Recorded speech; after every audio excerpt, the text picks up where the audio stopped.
welcome to Seeking Sustainability Live number 12. Thank you for joining us from Facebook and Twitter Periscope and YouTube and Twitch and wherever you're joining us live from. Feel free to add your comments and questions. Today we have a really special guest, someone I've admired the work of for a long time, Joan Bailey. Thanks for joining us, Joan. Let me bring you in. You going to say hi? Hi. Sorry, I was looking the wrong way. That's all right. Can you hear us okay? Definitely. Okay, great. So, Joan, you said you're originally from Wisconsin. How long have you been in Japan so far? I've been here about 12 years, 11 or 12 years. Yeah. I always kind of lose track. Oh, and you've done so much writing all around Japan. I think your focus of the writing I've seen has really been on sustainability. But you've written articles not only on sustainable food systems and self-sufficiency and stuff in Japan, but also in the States, as far as I can tell. Is that right? Yeah. I've written for Civil Eats, which is a sort of a food justice website, and then also for Modern Farmer. So, which covers, it's a bit broader. It covers more anything to do with farming, really. So it's meant to, draw in people who are interested in raising their own food. They're interested in how their food is raised, various issues. So that, Yeah, I think if people want to see your work, I saw a lot of the links to your articles on Joan D. Bailey, the website. Yep. And you've got a link right here, which links to a list of your really impressive work. You've got loads and loads of articles. People can enjoy reading, all online links. Thanks for doing that. That makes it a lot easier.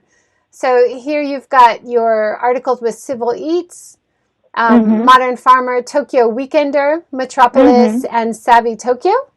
Yep. Yeah. Any of those stand out as your favorites? Oh, any of the articles? Yeah. Actually, I have to say probably, I love them all for different reasons, because I think that's kind of just what writers do. But probably the current series I'm doing for the Japan Times is probably what I'm really excited about right now, actually, Women of Taste. The Women of Taste is really, really interesting series.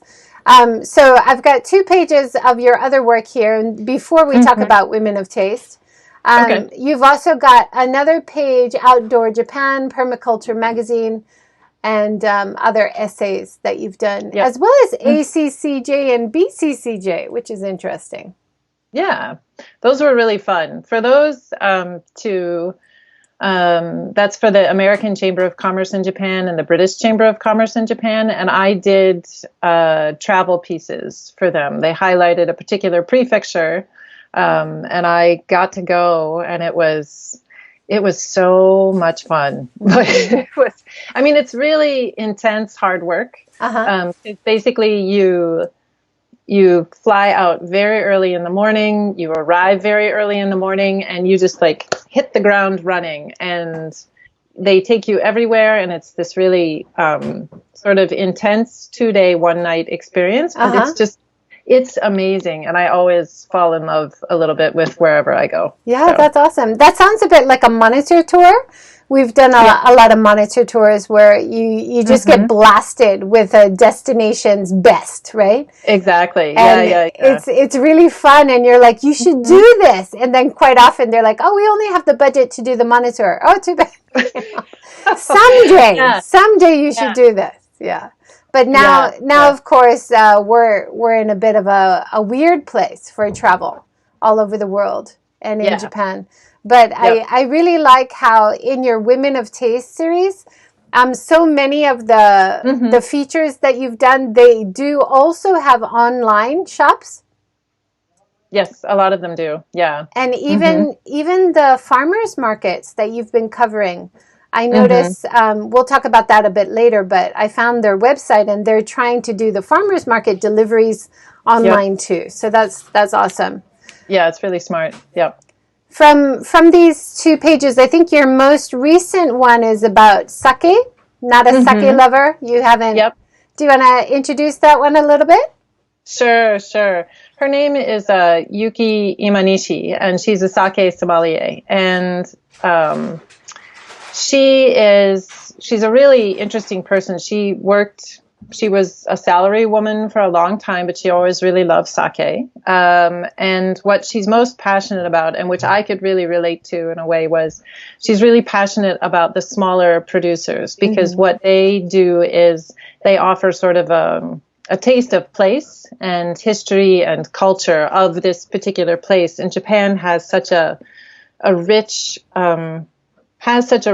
tradition of these kinds of things around food and, of course, sake. And so she wants to share that with other people, and it's incredible. And what she did, which I thought was completely ingenious, was we did an online sake tasting. Oh, wow. So, yeah. I ordered, they have what's called a 3 goddess set, which I totally recommend. It was amazing. Okay. It's a little dangerous because at 2:00 in the afternoon, you're having some snacks and you're drinking sake, and then you just take a nap, But it's a good excuse because you're learning. It's part of your learning. Oh yeah, I do a lot of really delicious research. It's wonderful. But what a great idea to have. I know there's been like joshikais and drinking parties online. Yep. So why not have a sake tasting online? Oh yeah, you just absolutely. Get it sent to you in advance, and you just go through it the same as if you were there in person. I love that idea. Yeah, and she's really her passion. She's not a super ebullient kind of person, but she has just sort of this quiet passion that kind of comes through even over the computer, because actually her interview was the first one where I wasn't able to meet in person. And for me as a writer, that was a big struggle in a way. I was like, how do I do this? Because I sort of rely on gestures and eye contact and, different things to sort of put people at ease. Yeah.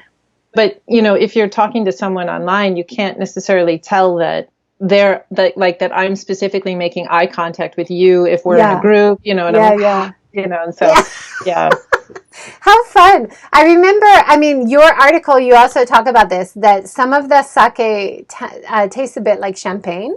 Like it's almost carbonated. And I remember that from a sake tasting I did with Miho Imada, who's a Hiroshima-based sake brewer as well, a female sake tojo, I guess they call them, right? And Toji. Yeah. And she introduced this sparkling sake, and I just loved it. And I think it's brilliant. Yeah. I think as female brewers, maybe they can adapt the sake more to the female taste. Like she was telling us, more female drinkers, they like a lighter taste, a more watery taste, sparkling taste. Did you notice that with Yuki Imanishi as well?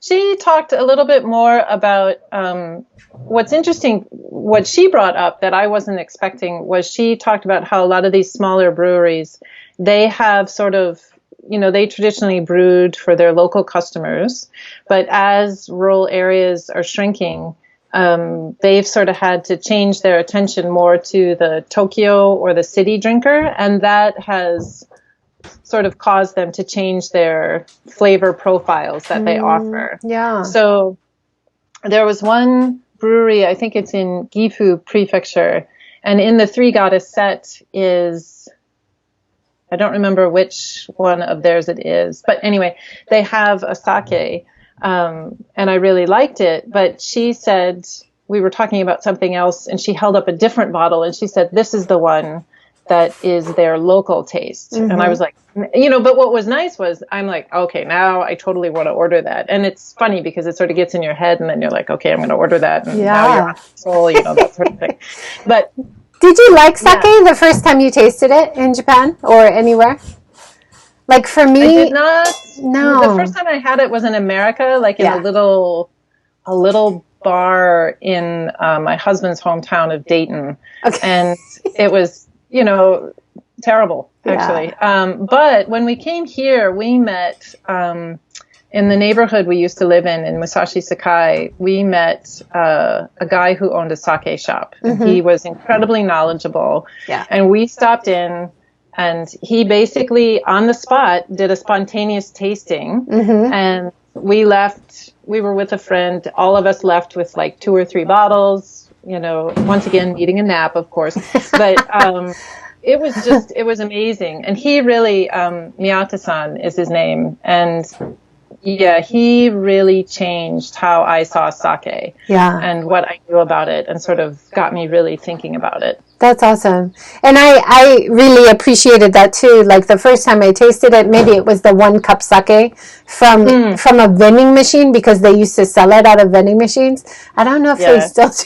But you know, the cheap standard, and I was not impressed. And then years later, an actual like sake tasting or at a sake shop, huge difference. Unbelievable. Yeah. Also, in one of your articles, you were talking about Chef Yoko Higuchi from Fukushima. Yeah. And I've got some of your photos from a trip to the Fukushima Soma area we'll talk about after this. You want to introduce that article a little bit? Sure. Chef Higuchi-san, I met her a number of years ago at the Earth Day Farmers Market that used to be held in Yoyogi. She was good friends with some rice farmers that I knew. And she had a small French restaurant in somewhere in Tokyo. I've completely spaced the location. But anyway, she had a small French restaurant. And she was really...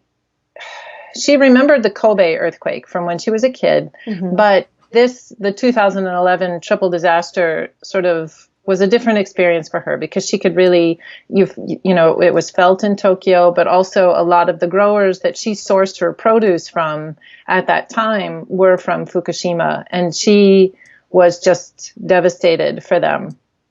And her instant reaction, like a lot of people in, I think, her generation and in general, her instant reaction was, I want to go help. I want to do something. And so she finally found a way to go help.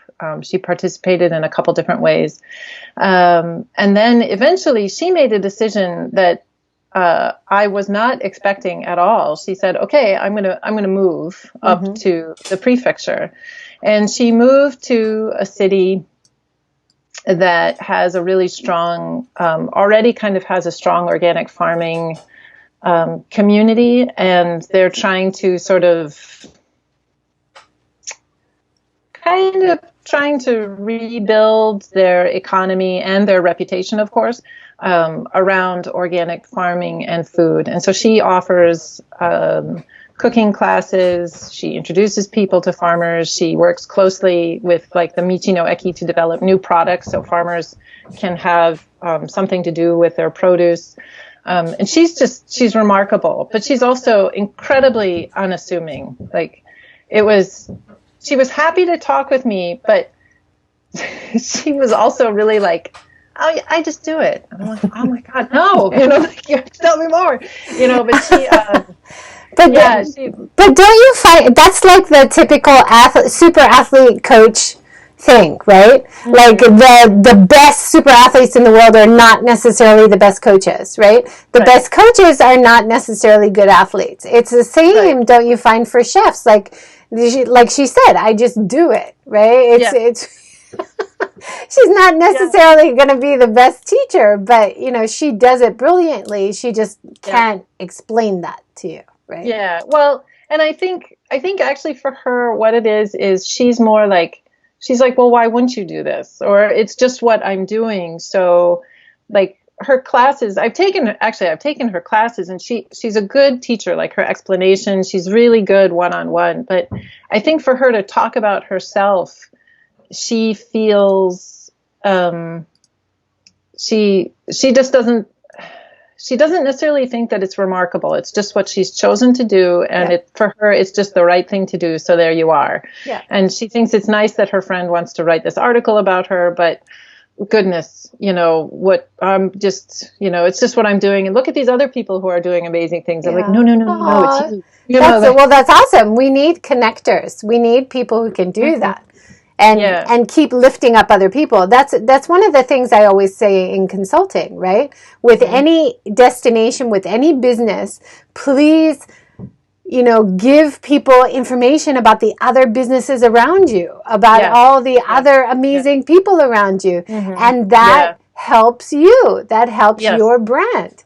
But that seems it seems counterintuitive, right? For helping your own business. But it actually, it works really well, I think. Yeah, I think so too. Because it's about a network, isn't it? You're creating a web in your community that you're part of.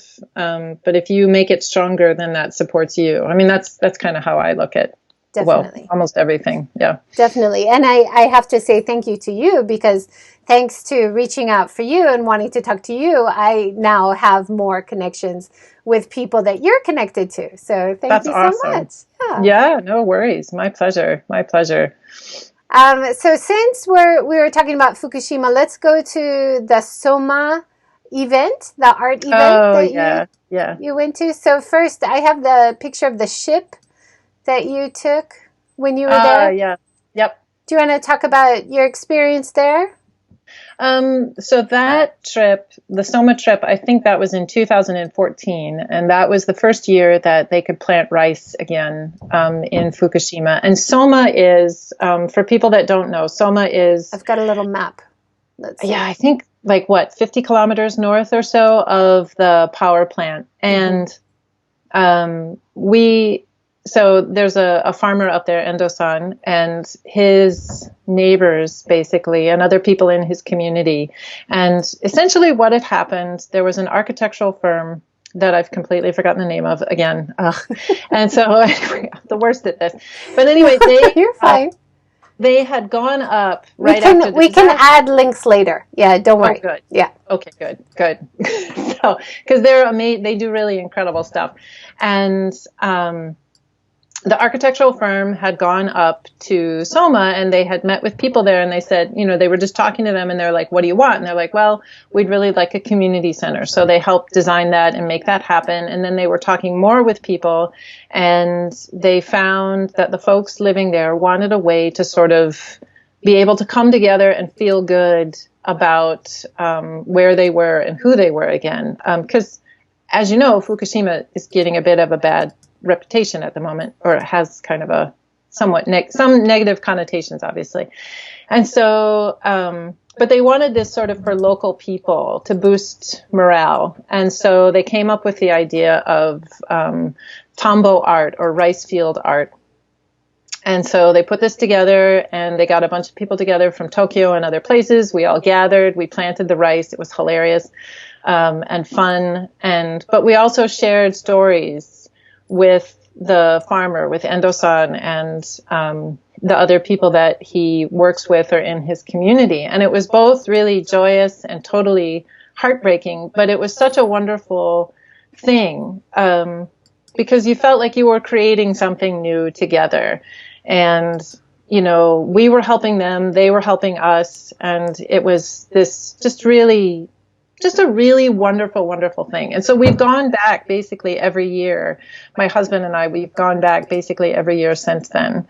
And it's really nice. They can't do it this year because the typhoon damage was so severe, but we're really hoping and trying to support them in doing something, to keep it going for next year. Because I think it means a lot to the local community. And it's such...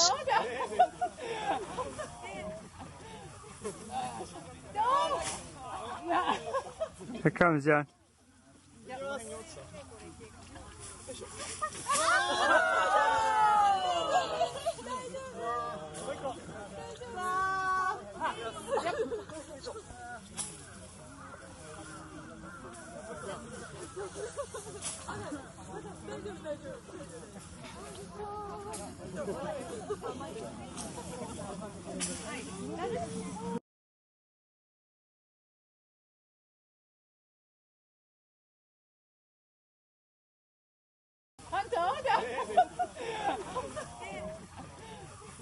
Like, giving neighbor a hard time, or Here comes Joan. to sort of make amends maybe for something that hadn't been so spectacular with machinery and the that, with the advent of machinery, yes, we can do a lot more and cover a lot more ground, literally and figuratively. But there's sort of a loss of that community building, community maintenance, and everybody collaborating and working together. So this, I think, is a really nice example of that. So, yeah. And what was the design that they made in the middle? Was it, I'm going to guess, Earth? Is it a picture of Earth or just like a creative? The year here, it's I want to say it's a mother horse and a baby horse, because Soma's really famous for horses. It used to be a place where a lot of horse trading happened. And they still have a festival. It's a little hard to see in my particular photo. Their photos are much better, but my photo is not so. Well, you need a drone. You need to talk to Chris Moore, the drone specialist who was in the Seeking Sustainability #2, I think, about sending your drones up there to capture it from above, right? Nice. Yeah, that would be perfect. That would be really perfect. Actually, I'll suggest that to them. Yeah. Well, you need all this permission, but once you get it, it's pretty impressive. Nice. Also, I think going away from Fukushima, but you've also covered craft beer. Is that one of your passions? Yeah. Sake, you like sake, so of course you like craft beer, right? Yeah, I do. Actually, my husband's a big fan. And I think, I was just sort of naturally pulled into it. But I guess for me, the appeal of craft beer is a lot of craft brewers try to work with local farmers. Yeah. And they try to incorporate seasonal vegetables, or sorry, not vegetables, seasonal fruit, maybe a vegetable sometime. I haven't heard of that one yet. And it's another sort of taste of place. And I think I think it's really interesting, actually. Have you found a lot of young people get in, like entrepreneurs and start craft breweries?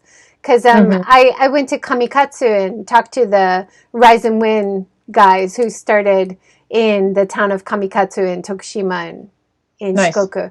And they wanted to start to use local materials, right? And also to follow zero waste practices. So they take waste citrus rinds and use that in some of their brews and stuff. You actually have Rise and Win near Tokyo Tower.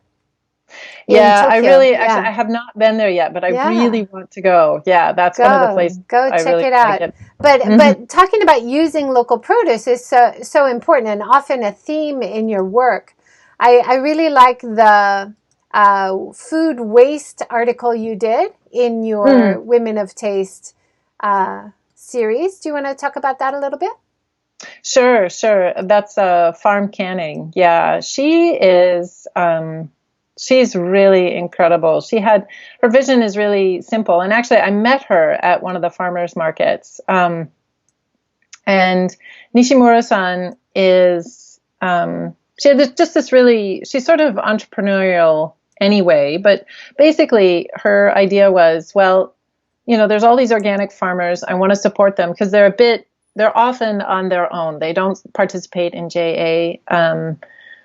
the JA realm for various reasons. And she wanted to be able to give them an additional outlet. And so by buying their unused vegetables, she's able to make these incredible organic products that people really just love. So she pickles them and jams them, and there's a big thing about buying the ugly and using the ugly vegetables. And I think, like you talk about that in your article, and she talks about that on her excellent website, foodcanning.com, I believe. But it's, of course, the taste doesn't change. It's just the outside aesthetic. And I know this is not only in Japan. This is happening in America. This is happening all over. Yeah, definitely. Yeah. And I think... I think her solution is a really solid one. And I think it's it's one that it just makes so much sense, because I mean, I garden and I've worked on farms. And so I know that not every vegetable or fruit that appears is picture perfect. But you can still use them. They still have terrific flavors. Sometimes you have to cut out a particular thing before you can or jam it. And, it's still a wonderful thing. So Absolutely. It's sort of, attempting to kind of change people's mindset, as well as, help out farmers, and still making sure that people have something good to eat at the end of the day. Yeah. And it's so important for food security, not to throw away perfectly good food, right? To use it. Yep, definitely. Who cares what it looks like, to be honest? I'm over that perfect look, So this nicely segues into your many, many articles about farmers markets. You've got beautiful articles and photos from so many amazing farmers markets all over Japan. Thank you. And you want to introduce some of the farmers markets you like, or any recent articles? Let's see. Some of my favorites would be, actually, in Nagoya, there is an absolutely brilliant farmers market. It's held every Saturday, and it's probably about 9 or 10 years old at this point. And it's all organic all the time, and it's all farmers, which is really a very interesting thing. Some fishermen, and probably, I don't know if they have any other meats, but that is a particularly good one. It's the Nagoya Organic Farmers Market. I can't remember the official name, but that's a really good one. Another favorite is EatLocalKobe. And they're just doing absolutely brilliant work in terms of really supporting local farmers, local growers, and producers. It's that's a stunning one. They're having a really good time. And I would say they're probably about 5 years old at this point. And they have a cafe that runs during the week. Another favorite, obviously, the farmers market at the United Nations University. I didn't know Tokyo. that. Yeah. Oh, that one, that's very good. And they're probably, along with the Earth Day market, which sadly does not exist anymore, which don't tell the farmers market at UNU, but the Earth Day market was my favorite of all time, just because it was, it had a really nice homey kind of feel to it. It was the vendors were all really approachable. And, it was big enough that you had a selection, small enough that you could still, chat with everybody on a visit. The farmers market at the UNU, though, I have to say, that's the current bomb diggity for Tokyo. It's really, it's just chock-a-block with vendors, farmers, fruit growers, and an assortment of other folks producing really interesting things. Nice. And then they have regular themes that they do, and they're one of the ones, and I'm really impressed by this, actually. They're one of the ones who've basically moved their farmers market online. And they've said, these growers and producers are happy to take your order and send you things. And I think, they're sort of helping some who maybe wouldn't normally do this. They're helping them kind of get organized and set it up and helping facilitate that. And it's really brilliant. Yeah. That's great. Well, we'll have to add the links that you have for that underneath in the comment section later. Sure. So people can find it. That'd be awesome. And this segues nicely. Well, first at the farmers market, how much success have you had in avoiding plastic packaging? Because in these pictures, it's beautiful, no plastics. I love it. But even at farmers markets, when I go in Japan, everything's still wrapped in plastic. Yeah. It's difficult to get away from plastic. And I think the farmers market at UNU, they recently, just before everything sort of shut down, actually, they had just gone plastic free. And so that's awesome. Which Oh, it was wonderful. Yeah, it was. Newspaper works really well as a Yes, wrapping, right? And so yes. I'm really impressed with Thomas Clipper, who I talked to yesterday at Pitchfork Farms. He sends me the monthly box wrapped all in newspaper. I love Yeah, that. yeah, yeah. But I've talked to organic farmers, and they said, from the customers, they request it be in plastic because the image is plastic is clean. Yes, yeah, Plastic keeps it fresh.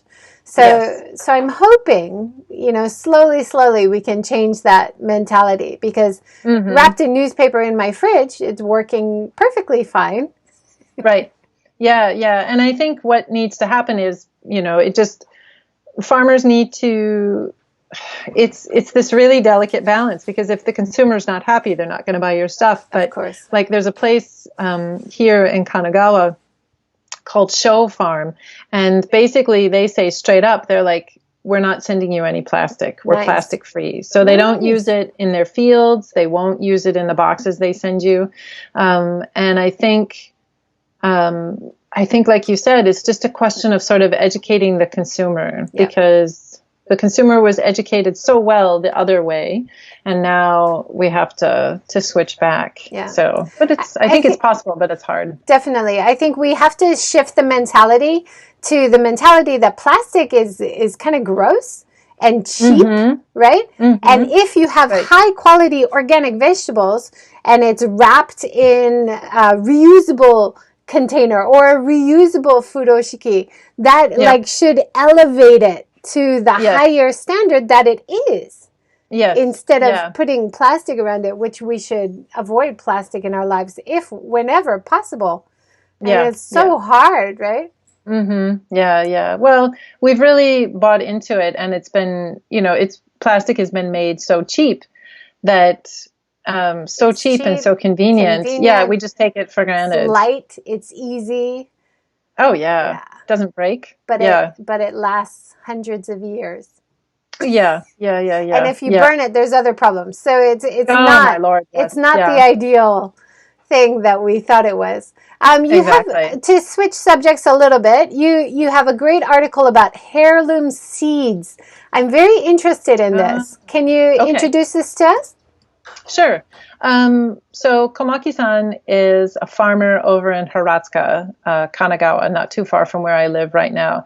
And he's I think he's a young farmer, probably somewhere in his 30s. And he went to Tokyo, to Todai, Tokyo Agricultural University. So he's a real smarty pants. And he got hired to work at a major seed company. But what he found was that he wasn't really happy with what they were doing there. He felt like the emphasis was kind of in the wrong place as they were developing new seeds. And what he remembered was working with his grandfather on the family farm, and that there was this great array of seeds, and his grandfather talking about how seeds that he saved were tailored to this particular soil, and often they were sort of heirloom or older varieties that represented kind of the culinary culture and history, and therefore other parts of the history and culture of Hiratsuka itself.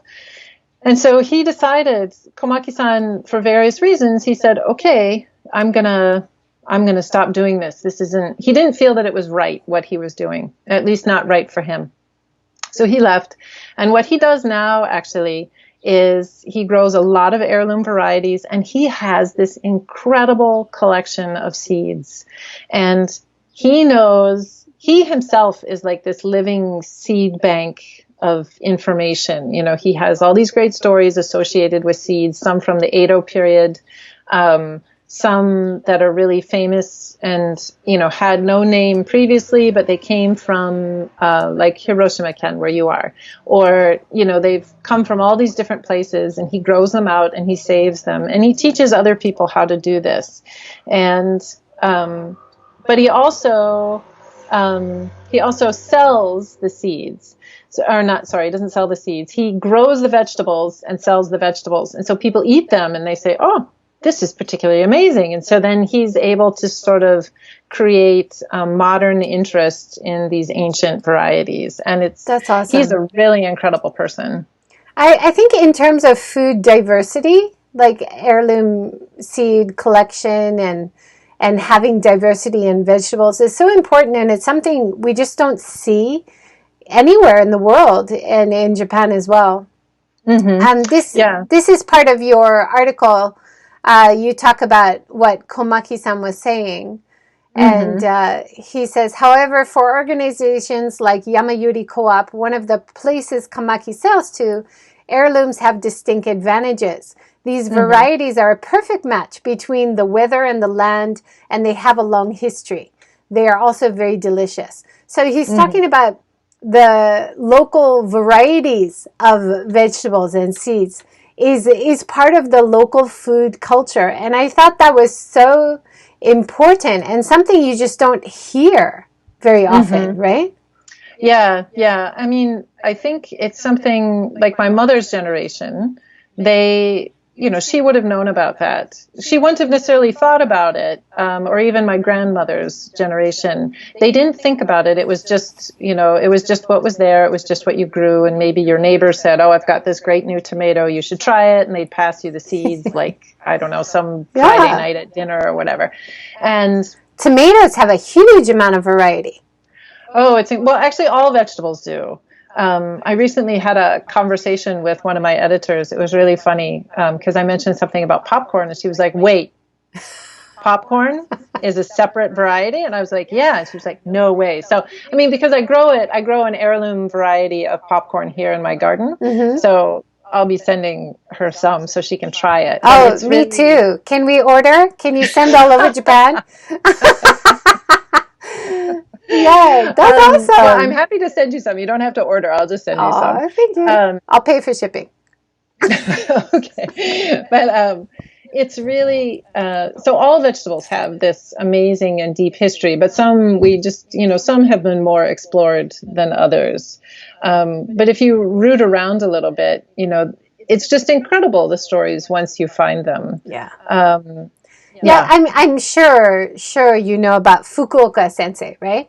His whole idea of natural farming. And I think he came from a part of the farming infrastructure. He was trained with the official farming industry, right? Yes. And then he rebelled against it. So very similar to Komaki-san, who you interviewed.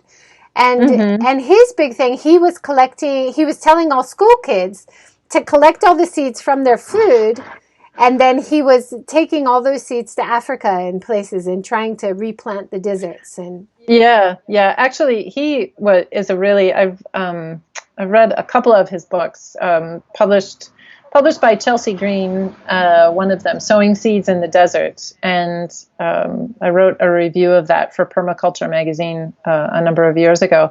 But yeah, he's really amazing, and he was very well revered in his field for he created what are called these seed balls. Yes, with clay around, right? Yep. I think we read the same book.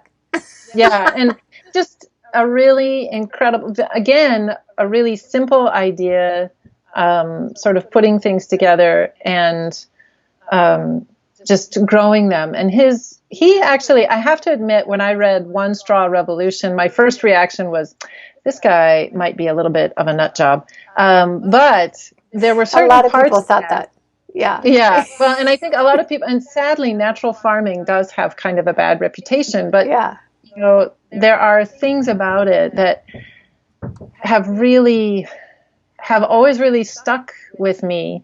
And I admit that now I'm considered a bit of a nut job in my community garden, but I mean, I do a lot of these practices. Yeah. I use sort of that concept of do nothing farming. Yeah. It's not laziness. It's more like you see how nature is working and then you do that. And the farmers I meet that practice that, like there's one in Nara and Morning Dew Farm in Kobe. Their produce, their fields are beautiful. Yeah, it's really like Hamanoan. Yeah. I love that idea that he has of just throwing seeds around and seeing what what your garden wants to grow or what's going to work for your situation. But whenever I talk to local farmers about that, they're always like, I read that and that's crazy. How can you run a business out of that? Well, that's maybe true if you have to sell it. Yeah. Well, I think, and I think like Hamanoan, and then there's another farm in Nara in Kizu. It's sort of this balance between like structure and non-structure. And the three farms, Morning Dew Farm, Hamanoan, and the farmer in Kizu, whose name I've completely forgotten again as well. We'll put the link later. Okay, thank you. They really, they've kind of struck a balance between that sort of, I'm going to throw the seed ball everywhere and having sort of just rows of things, but letting it be a bit more wild than I think people are accustomed to. Yeah. And that's sort of what I'm doing in my garden. And it's very effective, and the soil's really alive. The farmer in Kizu, awesome. And then I'll stop babbling about this, I promise. But the farmer in Kizu, he was a conventional farmer. And when I visited him, he had switched probably about 5 years before. And so he's probably been doing it about 8 to 10 years now.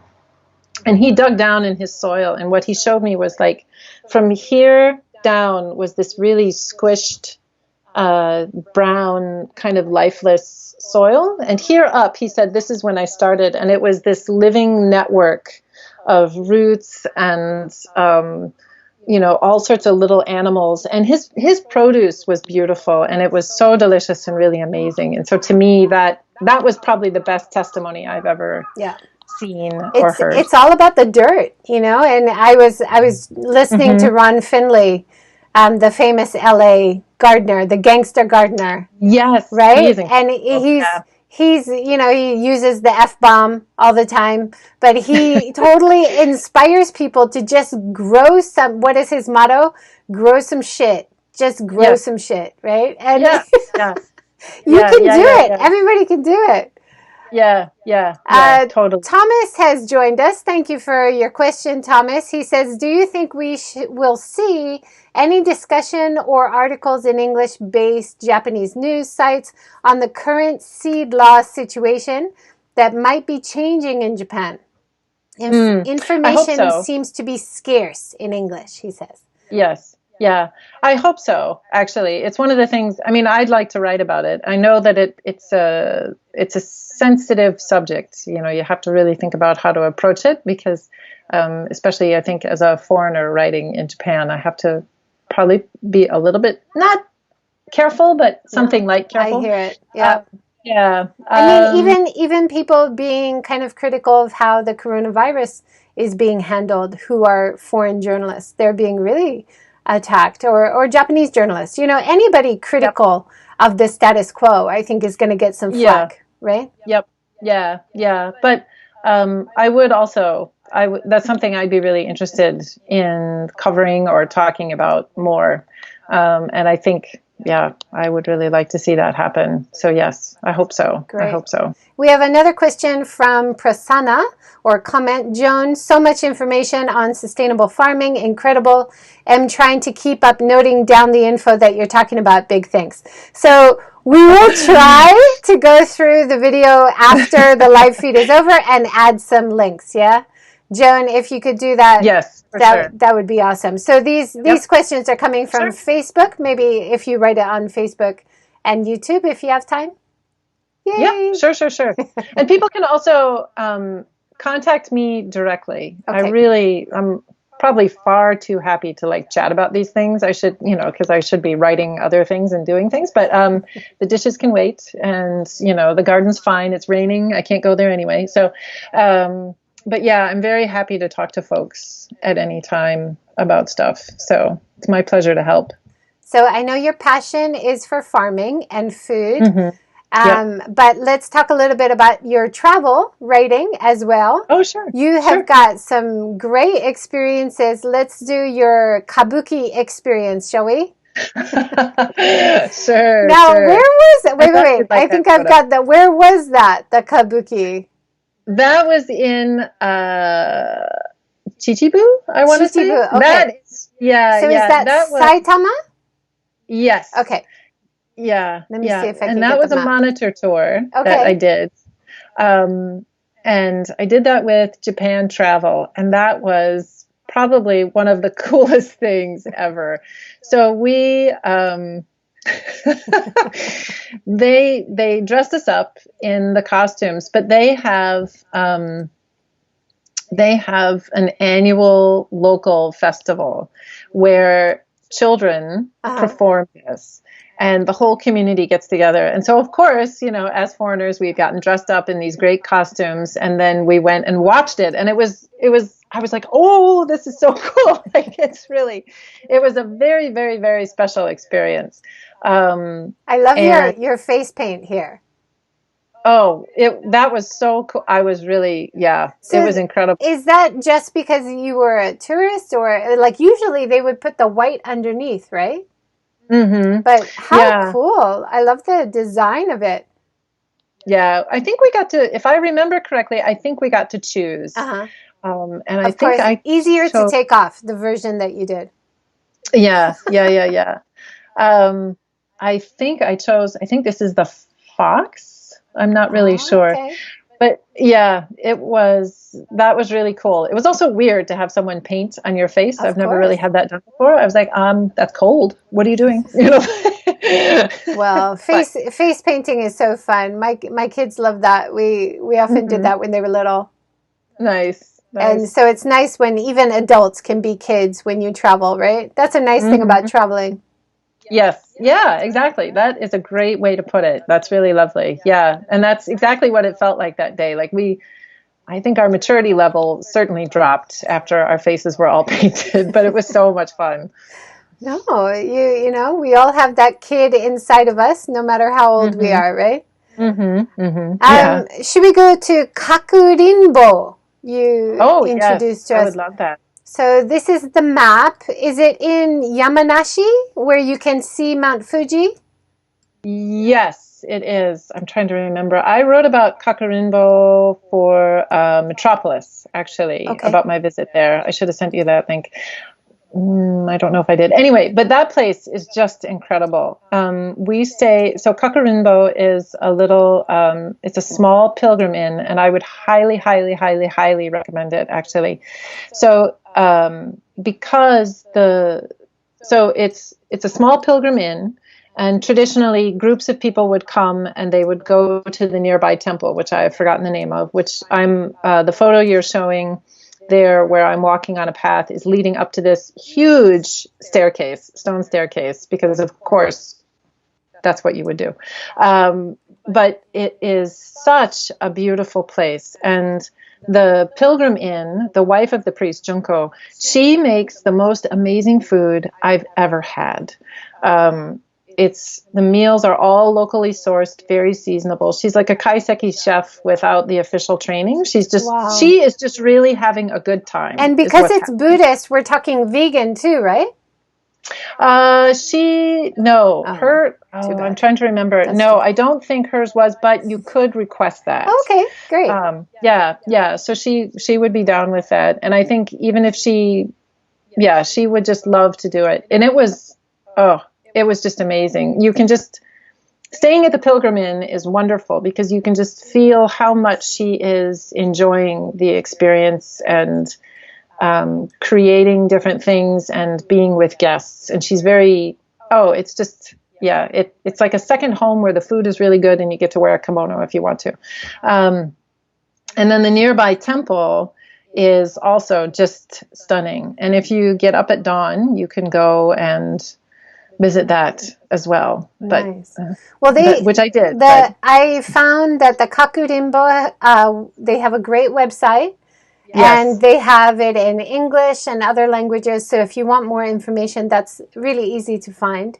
Mm-hmm. And they have all the names of the temples there. So if you forget, because I'm looking at it and I'm forgetting it as I'm looking at it, I find I'm overwhelmed by names. Yeah. I know. It's horrible. Horrible as a travel writer and consultant not to be able to remember names. Yeah. I need to work on that. I know what you mean. Yeah. It's okay. Well, actually, it was funny because, I was getting ready for this and I was like, what was the name of that temple and the pilgrim where I stayed? Like I'm looking at my own articles to remember.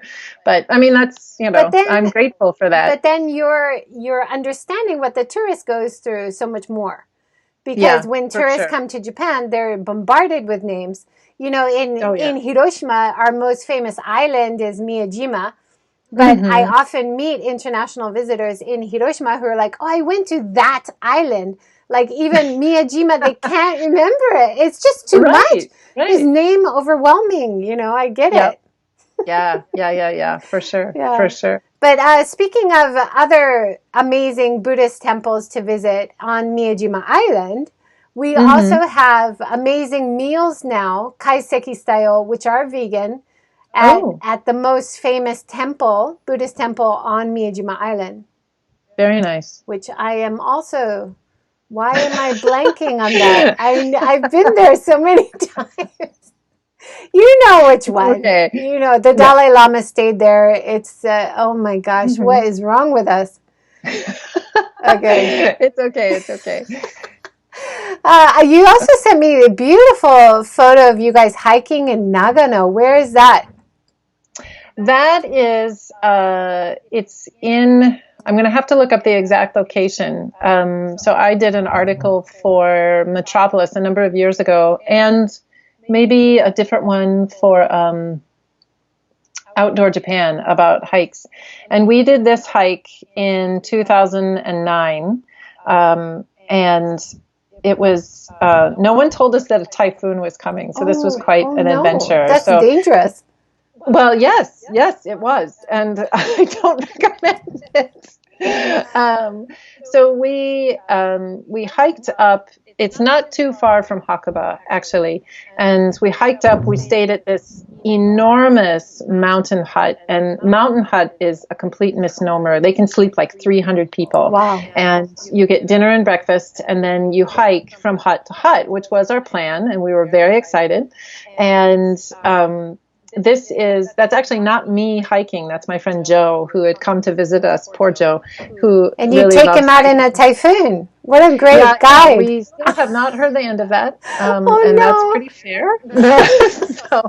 Because at the end, so we hiked to the next hut, and the next hut is where they said, "Oh yeah, there's a typhoon coming," because we arrived and the next hut was empty, and they just stared at us. They're like, "What are you doing?" And we're like, "Hiking." And they're like, "There's a typhoon coming." We're like, "What typhoon?" And they're like, but when I was talking to Dave Enright, who's in Hakuba in a previous, is it Seeking Sustainability number 8? I think 8, yeah. And so he's still planning to go ahead with the summer adventure and the adventure sports that they do there. And I hope that they do, because looking at this photo as well, and then you're talking about staying in huts, that might be the next best step forward in terms of tourism, to be out the great outdoors. When you are inside somewhere, you just try to social distance, maybe wear a mask. But, definitely as summer comes, we want to go to the mountains where it's cooler, right? Yeah, for sure. Yeah.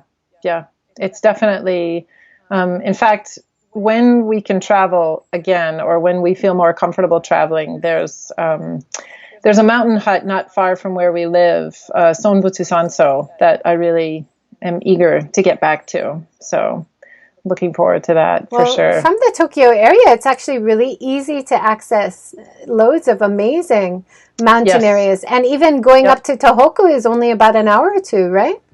Yeah. It's very easy. Yeah. Lots of options. So I think we have talked about just about everything. But we could talk so much more. We could do a weekly series just with you, Joan. You've been everywhere and done everything. One thing we haven't talked about yet is Artisans. You have this one, is it silversmith making swords? I have a photo right here. Yeah, in Shimane. Okay. Yeah, that was, so that was a trip I took, perhaps, I don't remember, it was with one of the CCJs. I don't remember which one. And that was a really incredible experience because I have to admit, so they had this big section in the itinerary that they sent me. They said, oh, you're going to be at the sword making museum. And it was like 3 hours. I was like, oh my Lord, snooze fest, but whatever. I was like, okay, I'll go.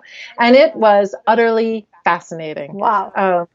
And it's nice when it surprises you like that. Yeah. I mean, I completely wasn't expecting it. And that trip really, I never knew anything about iron sand, and that's what they used, and then the sort of the lore around that, like how they learned to make swords there and what it meant to the culture, and then how that in turn kind of influenced agriculture, because they had to get the iron sand, you had to go through this big process, and they essentially completely changed the landscape of Shimane. But to rejuvenate the land, you started by growing soba, buckwheat, and then you transitioned to other crops. Wow, and so, interesting.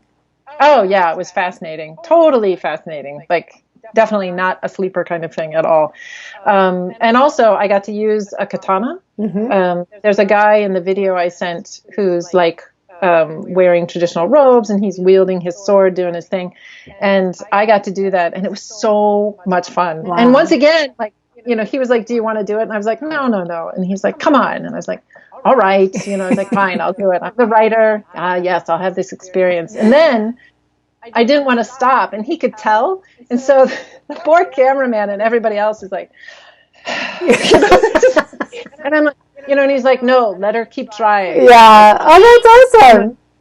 Yeah, that was a very special experience. And this particular, sorry, and I completely digress, but this particular blacksmith, he is award winning, and his work was taken to other countries as an example of the iron work that occurs in Japan. And he was fascinating. Like, there are all these tools that were on his wall. He made everything in his shop. Wow. And as did the previous generations of his family. And it was, he had fantastic stories to tell about, like, his daughter helps do some of the work, but they didn't really talk about that so much because the god who's in charge of ironwork is a female god, and you don't want her to be jealous. So the daughter kind of surreptitiously comes in and does her thing. And I was like, shouldn't they collaborate? But who am I to tell a god what to do? But it was totally fascinating. That's great. Well, I think that's a good place to kind of round it out, but I'm hoping there's lots more articles about artisans and farmers markets and organic food coming from you, Joan, because you're opening a whole world to us that is usually not covered. So I really appreciate what you're doing. And I appreciate Metropolis and Japan Times and all these publications who are publishing your work, because it's not the status quo. It's not the mainstream. Yeah, I hope. Yeah, I mean, to me, it's totally fascinating. And when we came here and I asked about farmers markets, for example, people said there are no farmers markets. It's a city, and I'm told that all the time. That's just not true, right? Right. And that's the thing. My reaction was, if I'm interested, I can't be the only person who wants to know about this. And so that's kind of my philosophy as I go about looking for articles. So it's sometimes challenging, but I've been really lucky to work with some great editors too. So, and are you putting all of these amazing articles into books or novels, or what's next step for you? Next step, I do have a novel, which is definitely still needs some work, but it's about heirloom seeds. Oh, wow, great. And the other thing I'd really like to do, I would like to turn Women of Taste into a book. Yes. Because I think part of what I'm really, my objective with that series is I want someone to read that, and I want them to think, well, this person is not so different from me. So I'm kind of interested in not covering such famous people, even though I am kind of covering some famous people right now. But I want to cover sort of more everyday people who have an idea that is really effective or is really doing something wonderful. And I want someone to read it and say, oh, I could do that.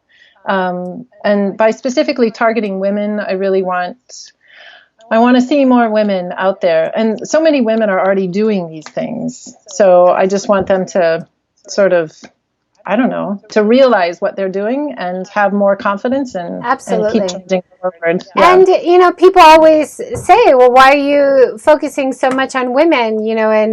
And Melanie Brock had the same concept for her celebrating women of Japan. It's not only famous women. It's normal, everyday women. Everybody has interesting, important story that needs to be told. And so I'm so happy to see this series, and I'm such a fan. And I'm so glad you're writing it and it's being published somewhere. And definitely a book. We need a book from it. Well, I'd love to. Because I have so much material. I'm squishing their lives into like 700 words. Awesome. And they have incredible stories. And I really want to share them. Yeah. So they need to be shared. And then, for other women to read and realize, oh, wow, women can do it. Women are doing it. And how inspiring for me in my life. And I felt like I couldn't do it because I'm a woman, Yeah.